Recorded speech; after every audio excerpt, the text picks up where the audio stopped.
নিকারের বৈঠকে 3টি নতুন উপজেলা ও একটি থানা অনুমোদন। ঢাকা জেলায় অন্তর্ভুক্ত হল রাজুকের আওতাধীন পূর্বাচল।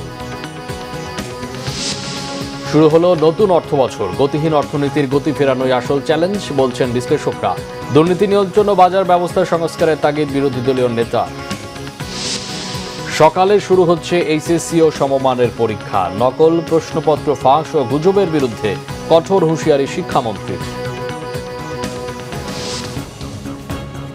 দেখছিলেন সংবাদ শিরোনাম। 3টি নতুন উপজেলা ও একটি থানা অনুমোদন দিয়েছে প্রশাসনিক পুনর্বিন্যাস সংক্রান্ত জাতীয় বাস্তবায়ন কমিটি নিকার। উপজেলা 3টি হচ্ছে চট্টগ্রামের ফটিকছড়ি উত্তর, কুমিল্লার বাঙ্গরা ও ময়মনসিংহের দক্ষিণ গফরগাঁও। একটি নতুন থানা হচ্ছে চট্টগ্রামের হালদা। সকালে সচিবালয় মন্ত্রিপরিষদ বিভাগের সভাকক্ষে প্রধানমন্ত্রী তারেক রহমানের সভাপতিত্বে নিকার 121তম বৈঠকে এই অনুমোদন দেওয়া হয়। এছাড়া রাজধানী উন্নয়ন কর্তৃপক্ষের আওতাধীন পূর্বাচল নতুন শহর প্রকল্প এলাকার নারায়ণগঞ্জ ও গাজীপুর জেলা প্রকল্পের অংশগুলো ঢাকা জেলার অন্তর্ভুক্ত করার সিদ্ধান্ত নেওয়া হয়েছে। নিকার প্রস্তাব অনুযায়ী চট্টগ্রাম জেলা ফটিকছড়ি উপজেলার 6টি ইউনিয়ন নিয়ে ফটিকছড়ি উত্তর উপজেলা, কুমিল্লা জেলার মুরাদনগর উপজেলাকে ভাগ করে বাঙ্গরা এবং ময়মনসিংহ জেলার গফরগাঁও উপজেলার 8টি ইউনিয়ন নিয়ে দক্ষিণ গফরগাঁও উপজেলা এবং চট্টগ্রামের হাটহাজারী থানাকে বিভক্ত করে গঠন করা হয়েছে হালদা থানা। এছাড়াও রাজুকের আওতাধীন পূর্বাচল নতুন শহর প্রকল্প এলাকার নারায়ণগঞ্জ ও গাজীপুর জেলা প্রকল্পের অংশগুলো ঢাকা জেলায় অন্তর্ভুক্ত করার সিদ্ধান্ত হয়। পূর্বাচল নতুন শহর প্রকল্পে 4টি থানা, 6টি তদন্ত কেন্দ্র এবং 2টি পুলিশ লাইন্স স্থাপনের নীতিগত সিদ্ধান্ত নিয়েছে সরকার। পূর্বাচল নতুন শহর প্রকল্প এলাকায় বরকাও পুলিশ ক্যাম্প উদ্বোধন করে এসব কথা জানান আইজিপি মোহাম্মদ আলী হোসেন ফকির। আইজিপি বলেন, পুলিশের অবস্থান ও তৎপরতা জনমনে আস্থা ও নির্ভরতার জায়গা তৈরি করবে। জানান, ভবিষ্যতে পূর্বাচলকে ডিএমপির আওতায় এনে একজন অতিরিক্ত পুলিশ কমিশনারের নেতৃত্বে পৃথক বিভাগ গঠন এবং প্রায় 6,524 জন জনবল সৃষ্টির পরিকল্পনা রয়েছে। এ সময় DMP commissioner Moseley Uddin Ahmad সহ পুলিশের ঊর্ধ্বতন কর্মকর্তা ও স্থানীয়রা উপস্থিত ছিলেন। কেন্দ্র করে বর্তমান সরকারের সুদূর প্রসারী চিন্তা ভাবনার পরিচয় বহন করে। এর মাধ্যমে মেগাসিটি ঢাকার আয়তন ও কলেবর যেমন বাড়বে, তেমনি নাগরিক সুযোগ সুবিধা সহ আইন শৃঙ্খলা পরিস্থিতিও একটি সুসংগঠিত কাঠামো পাবে, যার ফলশ্রুতিতে নগরায়ন ও অর্থনৈতিক প্রবৃদ্ধি বৃদ্ধিতে ভূমিকা রাখবে। বরকাও পুলিশ ক্যাম্প। আজ থেকে শুরু হলো নতুন অর্থবছর। 2026-27 অর্থবছরের বাজেটে সামাজিক নিরাপত্তা খাতের আওতা ও বরাদ্দ বৃদ্ধির সাথে রয়েছে অর্থনীতি পুনরুদ্ধারের চেষ্টা। বিশ্লেষকরা বলছেন, আসল চ্যালেঞ্জ গতিহীন অর্থনীতির গতি ফেরানো। কেবল একটি করতে পারলেই রাজস্ব আদায়ের লক্ষ্য পূরণ হবে। মিলবে বাজেট বাস্তবায়নে প্রয়োজনীয় বরাদ্দ। রিপোর্ট গোলাম মইনুল হাসানের। এবার বিএনপি সরকারকে এমন একটা সময় বাজেট দিতে হয়েছে যখন দেশে অর্থনীতি ভিত্তি খুবই দুর্বল, কাঙ্ক্ষিত বিনিয়োগ নেই দেশে, আর বেশিরভাগ ব্যাংক আমানতকারীদের টাকা পর্যন্ত ফেরত দিতে পারছে না। এরপরও বিপুল প্রত্যাশা ও অর্থনীতি পুনরুদ্ধারের মিশনকে সামনে নিয়ে 9,38,000 কোটি টাকার বাজেট বাস্তবায়নে নেমেছে সরকার। গভর্নমেন্টের যে নীতি দর্শন আছে সে অনুযায়ী যে বরাদ্দ দরকার সেটা আগে সেট করেছে, কত স্পেন্ড করতে হবে এক্সপেন্ডিচার, তারপরে সেই এক্সপেন্ডিচারটার অর্থায়নের জন্য কি ব্যবস্থা। তার মধ্যে একটা হলো রাজস্ব কালেকশন আর বাকি হলো বিভিন্ন সোর্স থেকে ধার করা। তা এখন আমার এই রাজস্ব কালেকশন যেটা, সেটা তো মেইন সোর্স। তা রাজস্ব কালেকশন তো নির্ভর করছে আমার অর্থনীতির প্রবৃদ্ধি কোন জায়গায় থাকবে। নতুন এনবিআর চেয়ারম্যান মহোদয়কে অবশ্যই ডিজিটালাইজেশন, কর ফাঁকি, কর এড়িয়ে যাওয়া বা কর জালের বাইরে যারা রয়েছে তাদেরকে কিভাবে এর মধ্যে অঙ্গীভূত করা যায়, বাজেটে ঘোষিত যে সমস্ত উদ্যোগের মাধ্যমে কর আদায় করতে চান সেই উদ্যোগগুলো সুনির্দিষ্টভাবে লক্ষ্যভিত্তিক, মাসভিত্তিক এবং অঞ্চলভিত্তিকভাবে টার্গেট সেট করে আগাতে হবে। বাজেট বাস্তবায়ন পুরোটাই নির্ভর করছে কতটা রাজস্ব আদায় সম্ভব হবে বা অর্থের সংস্থান নিশ্চিত করা যাবে। বাজেট ঘাটতির ক্ষেত্রে সরকারকে যতদূর সম্ভব কম অভ্যন্তরীণ উৎস থেকে ঋণ নেবার বিষয়ে নজর রাখা দরকার, যাতে বেসরকারি খাত পর্যাপ্ত পরিমাণে ঋণ পেতে পারে। পাশাপাশি বিদেশ থেকেও ফান্ড ফ্লো করা দরকার ব্যাংকিং চ্যানেলে, ফাইন্যান্সিয়াল সেক্টরে, যাতে করে বেসরকারি খাত স্বল্প সুদে আরও বেশি ঋণ পেতে পারে, যাতে তারা বিনিয়োগ করতে পারে। ইমিডিয়েটলি অনেক বেশি রাজস্ব কালেক্ট করতে হয়, সেখানে কিন্তু সেটা নির্ভর করবে যে অর্থনীতি কীভাবে আগাচ্ছে। অর্থনৈতিক প্রবৃদ্ধি যদি আমার কাঙ্ক্ষিত হারে না হয়, তার মানে কর্মকাণ্ড যদি কাঙ্ক্ষিত হারে না বাড়ে, তাহলে আমার ভ্যাট ট্যাক্স কালেকশন থেকে যে আমি আয় করব সেটা কিন্তু আমার কাঙ্ক্ষিত হারে হবে না। ফলে একটা চ্যালেঞ্জ কিন্তু থাকছে যে একটা মানে গতি হারানো অর্থনীতি, সেই অর্থনৈতিক ক্ষেত্রে অর্থনৈতিক কর্মকাণ্ড যখন অনেক বেশি আপনার গতিপ্রাপ্ত না, সেখানে কিন্তু ট্যাক্স কালেকশনটা একটা বিরাট চ্যালেঞ্জের জায়গায় থাকবে। ব্যাংক খাত ঠিক করা না গেলে বাজেট বাস্তবায়ন করা খুব কঠিন হবে বলেই মনে করেন বিশ্লেষকরা। এই লেটেস্ট যে ফিগার আছে, গোলাম মাইনুল হাসান, বাংলা ভিশন, ঢাকা। জাতীয় সংসদে পাশ হওয়া 2026-27 অর্থ বছরের বাজেটকে সর্বকালের সেরা বাজেট বলতে নারাজ বিরোধী দলীয় নেতা ও জামাত ইসলামীর আমির ডাক্তার শফিকুর রহমান। বাজেট বাস্তবায়নের সক্ষমতা, দুর্নীতি নিয়ন্ত্রণ এবং বাজার ব্যবস্থার সংস্কারের উপর গুরুত্ব আরোপ করেছেন তিনি। ছায়া মন্ত্রিসভা গঠনের কাজ চলছে বলেও জানিয়েছেন বিরোধী দলীয় নেতা। মেজবা রহমানের রিপোর্ট। জাতীয় সংসদে পাশ হওয়া 2026-27 অর্থ বছরের বাজেট নিয়ে দলের আনুষ্ঠানিক প্রতিক্রিয়া জানাতে সাংবাদিকদের সঙ্গে মতবিনিময়ের আয়োজন করে বিরোধী দল। জাতীয় সংসদের এলডি হলে বাজেট পরবর্তী সংবাদ সম্মেলনে বাজেট নিয়ে দলীয় মূল্যায়ন তুলে ধরেন বিরোধী দলীয় নেতা ডাক্তার শফিকুর রহমান। তিনি বলেন, দেশের অর্থনীতি এখনো শক্ত ভিত্তির উপর দাঁড়াতে পারেনি। এই যে বাজেটটা এসেছে বলা হচ্ছে সর্বকালের সর্ববৃহৎ বাজেট, কিন্তু আমরা যদি মানি অ্যান্ড মার্কেট ইনফ্লেশনের কথা চিন্তা করি তাহলে এটাকে সর্বকালের সর্ববৃহৎ বাজেট বলা যাবে না। অনেকটা বাজারের সাথে এটা সঙ্গতিপূর্ণ।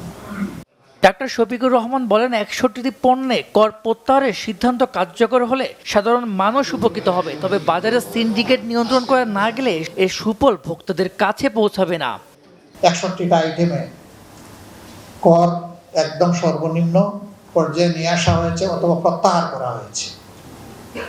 আমরা দেখতে চাই বাজারে এর প্রতিফলন। এই প্রতিফলন যেদিন আমরা বাজারে দেখব, আমরা বুঝবো যে এর সুফল জনগণের জন্য। এ সময় সংবিধানে কিছু মৌলিক সংস্কারের প্রয়োজনীয়তার কথাও তুলে ধরেন জামাতের আমির। 4 মাসের মতো সময় পার হয়েছে। বাজারে কিছু ইতিবাচক পরিবর্তনের প্রশংসা করলেও বাস্তবায়ন, বাজার নিয়ন্ত্রণ এবং দুর্নীতি দমনের চ্যালেঞ্জকে সামনে এনে সরকারের প্রতি কার্যকর পদক্ষেপ নেওয়ার আহ্বান জানিয়েছে বিরোধী দল। পত্রপত্রিকা, গণমাধ্যম। মেজবা রহমান, বাংলা ভিশন, ঢাকা। সকালে শুরু হচ্ছে 2026 সালের উচ্চ মাধ্যমিক সার্টিফিকেট ও সমমানের পরীক্ষা। শিক্ষামন্ত্রী ডক্টর আনম এহসানুল হক মিলন বলেছেন, পরীক্ষা সুষ্ঠু, স্বচ্ছ ও প্রশ্নপত্র ফাঁস মুক্ত পরিবেশে আয়োজনের লক্ষ্যেই সরকার সর্বোচ্চ সতর্ক অবস্থানে রয়েছেন। শাস্তিযোগ্য অপরাধ করলে কেউই পার পাবে না। রিপোর্ট রিশান নাসলুল্লাহর। চলতি বছরের এইচএসসি ও সমমানের পরীক্ষা শুরু হচ্ছে বৃহস্পতিবার। এবার পরীক্ষায় অংশ নিচ্ছেন 12,70,583 জন শিক্ষার্থী।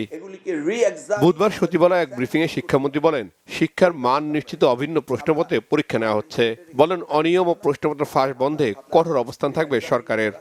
বিভ্রান্তকর নিউজ যদি কেউ ছড়ায়, সাথে সাথে তাদেরকে আইনের কাছে সোপর্দ করতে হবে এবং সেটাকে বিচার বিশ্লেষণ করে আইনগত ব্যবস্থা নেওয়া হবে এবং কঠিনভাবে নেওয়া হবে, যেন সোশ্যাল মিডিয়াকে মিসইউজ করে পরীক্ষাকে যেন আর বিভ্রান্ত না করতে পারে। ভুল প্রশ্ন যদি কেউ দেয়, কর্তৃপক্ষ দায়ী হবে এবং সেই জন্যই 1980 অ্যাক্টটাকে আমরা পরিবর্তন করেছি। কোথাও শাস্তিযোগ্য অপরাধ করে পার পেয়ে যাবে, এটা এবার হবে না। প্রশ্নপত্র যেখান থেকে লিখে হোক না কেন, তারাই শাস্তিযোগ্য অপরাধের দণ্ডিত হবেন। এবার আমরা আইনকে খুব কড়াকড়ি করছি যেন এইটা না হয়। শিক্ষামন্ত্রী বলেন, দুর্যোগপূর্ণ এলাকার ক্ষেত্রে স্থানীয় প্রশাসন পরিস্থিতি বিবেচনা করে সিদ্ধান্ত নেবে। জানান, শিক্ষার্থী ঝরে পড়ার কারণ উদ্ঘাটনে সরকার কাজ করছে। পুলিশ প্রশাসনকে অনুরোধ করেছি, তারা যে নিরাপত্তার জন্য যারা থাকছেন তাদের কাছে বডি ক্যামেরা থাকবেন এবং আইন শৃঙ্খলা পরিস্থিতির জন্য নিয়ন্ত্রণ থাকে। এবার আমরা পরীক্ষার খাতা নিরীক্ষণ করা পুনর এক্সামিন করার ব্যবস্থা আমরা এই আইনের মধ্যে রেখেছি। এমনকি এক্সামিনাররা সঠিকভাবে খাতা দেখছেন কিনা সেটাও আমরা এবার স্যাম্পলিং করে বোর্ডগুলিতে খাতা নিয়ে আমরা দেখব। হঠাৎ করে শিক্ষার্থীরা ড্রপ করে কেন, এই দুর্বলতাগুলো আমরা ফাইন্ড করছি এবং সেই ফাইন্ডিংস থেকে আমরা আগামী দিনে অ্যাড্রেস করব ইনশাআল্লাহ। এই ধরনের ঘটনা ঘটবে না। ব্রিফিংয়ে জানানো হয় 2028 সাল থেকে নতুন কারিকুলাম বাস্তবায়ন একটি কমিটি কাজ করছে। এছাড়া কোচিং সেন্টার বানাতে সরকারের অনুমতি নিতে হবে বলেও মন্তব্য করেন শিক্ষামন্ত্রী এহসানুল হক মিলন। রিশান নাসরুল্লাহ, বাংলা ভিশন, ঢাকা। দেশের নিরাপত্তায় সাইবার সিকিউরিটি গুরুত্বপূর্ণ বলেছেন তথ্য ও সম্প্রচার মন্ত্রী জহিরুদ্দিন স্বপন। বাংলাদেশ আনসার ও গ্রাম প্রতিরক্ষা বাহিনীর মিডিয়া সেলের ফেসবুক পেজ প্রান্তিক কণ্ঠস্বরের উদ্বোধনী অনুষ্ঠানে তিনি এসব কথা বলেন। বর্তমানে নিরাপত্তার ধারণা গুণগতভাবে পাল্টে যাচ্ছে উল্লেখ করে প্রতিরক্ষা ও নিরাপত্তার জন্য তথ্য প্রযুক্তিকে আরও আধুনিক ও সময়োপযোগী করার কথাও জানান তিনি। এছাড়া ডিজিটাল প্ল্যাটফর্ম প্রান্তিক কণ্ঠস্বর বাংলাদেশ আনসার ও গ্রাম প্রতিরক্ষা বাহিনীর সকল সেবামূলক কাজ ও অবদানকে দেশের মানুষের কাছে তুলে ধরতে সহায়তা করবে বলে জানান তথ্যমন্ত্রী জহিরুদ্দিন স্বপন।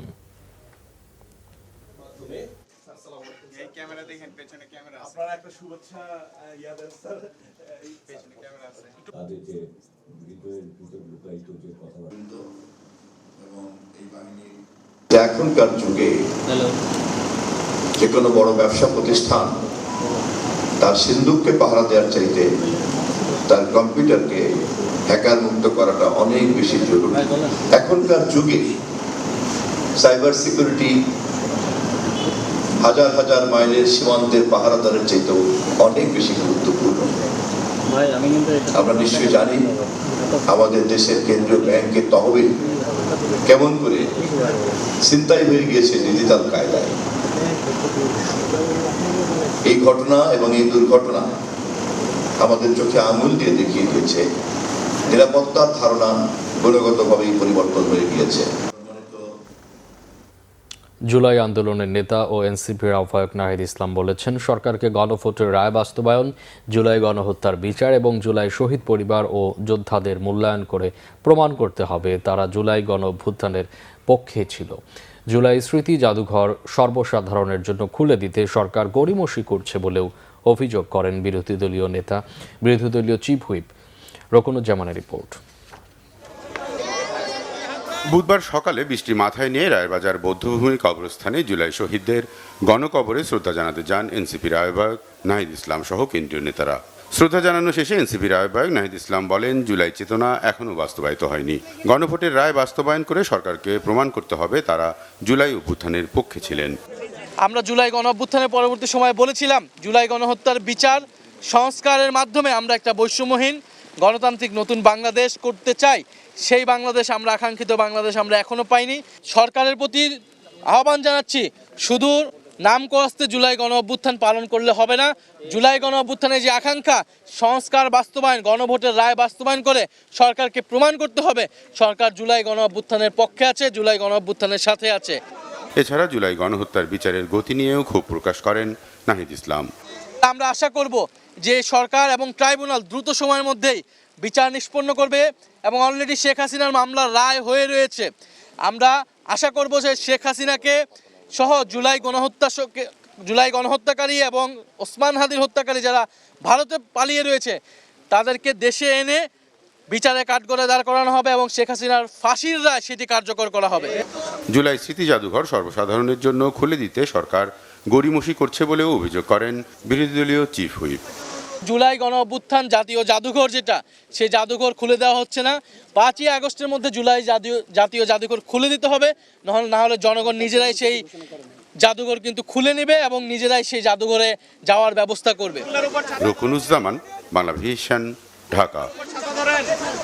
জিয়াউর রহমান ফাউন্ডেশনের ভাইস প্রেসিডেন্ট প্রধানমন্ত্রী তারেক রহমানের সহধর্মিণী ডাক্তার জোবায়দা রহমান বলেছেন, গত 17 বছরের অবহেলায় বাংলাদেশের ক্রিটিক্যাল কেয়ার সেবা বা নিবিড় পরিচর্যার অবস্থা বিপর্যস্ত।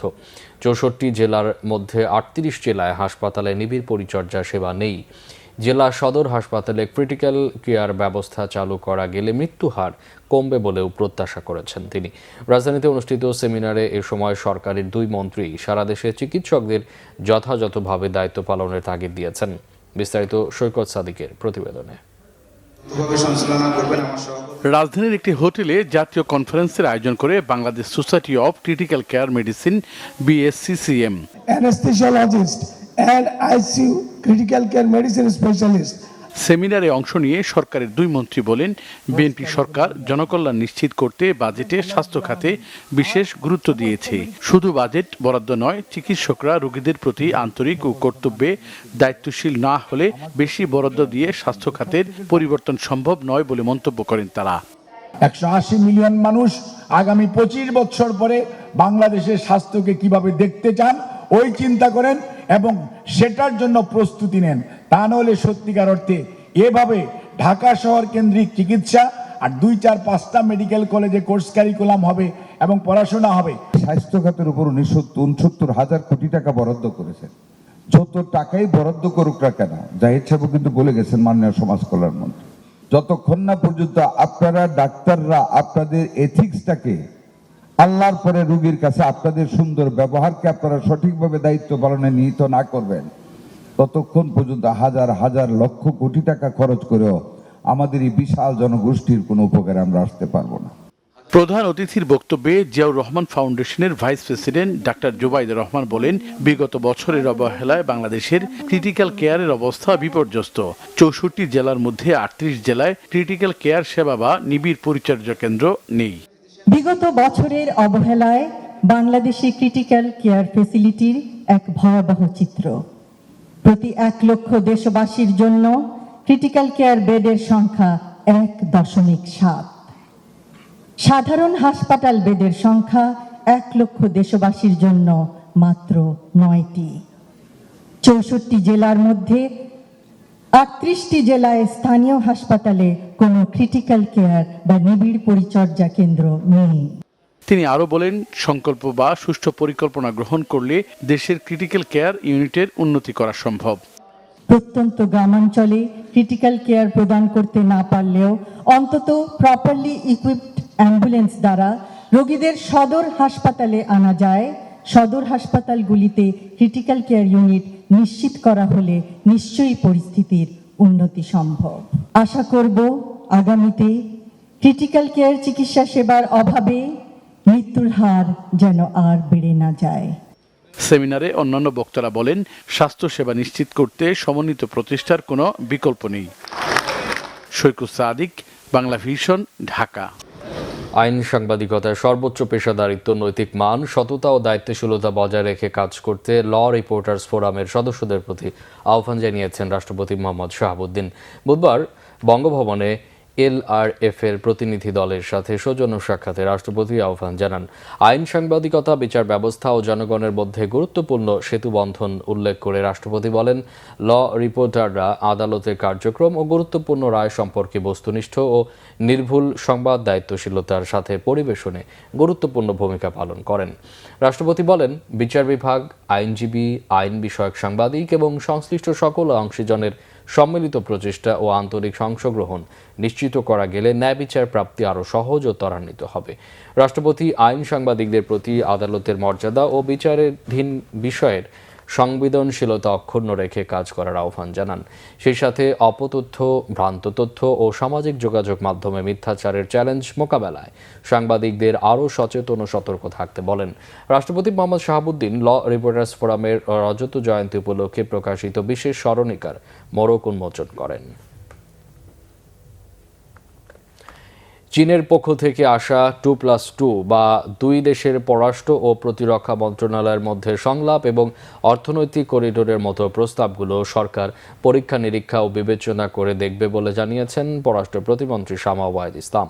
প্রতিমন্ত্রী বলেন, বাংলাদেশের মানুষের উপকার হলে এই ধরনের যৌথ সহযোগিতায় যাবে বাংলাদেশ।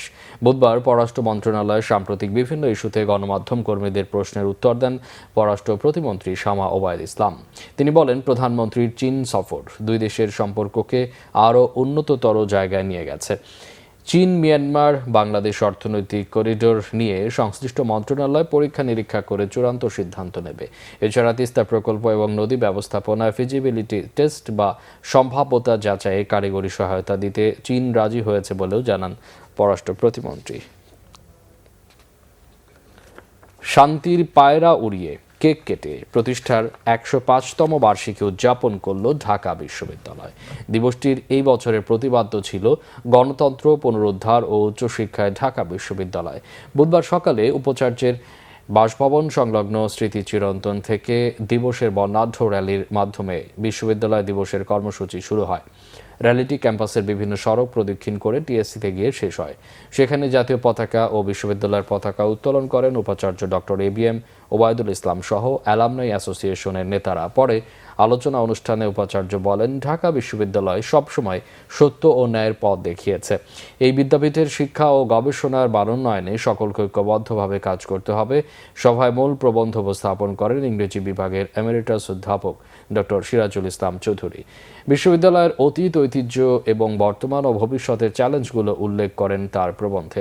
বিশেষ অতিথি ছিলেন ঢাকা বিশ্ববিদ্যালয় অ্যালামনাই অ্যাসোসিয়েশনের আহ্বায়ক শামসুজ্জামান দুদু। এ ছিল এখনকার মতো। পরে সংবাদ দেখার আমন্ত্রণ রইল। এছাড়া বাংলাভিশন সংবাদ ও সংবাদ সংশ্লিষ্ট অনুষ্ঠান দেখতে ভিজিট করুন www.bfnews24.com ও facebook.com/banglavision news এবং সাবস্ক্রাইব করুন youtube.com/banglavision news। এতক্ষণ সাথে থাকায় অসংখ্য ধন্যবাদ।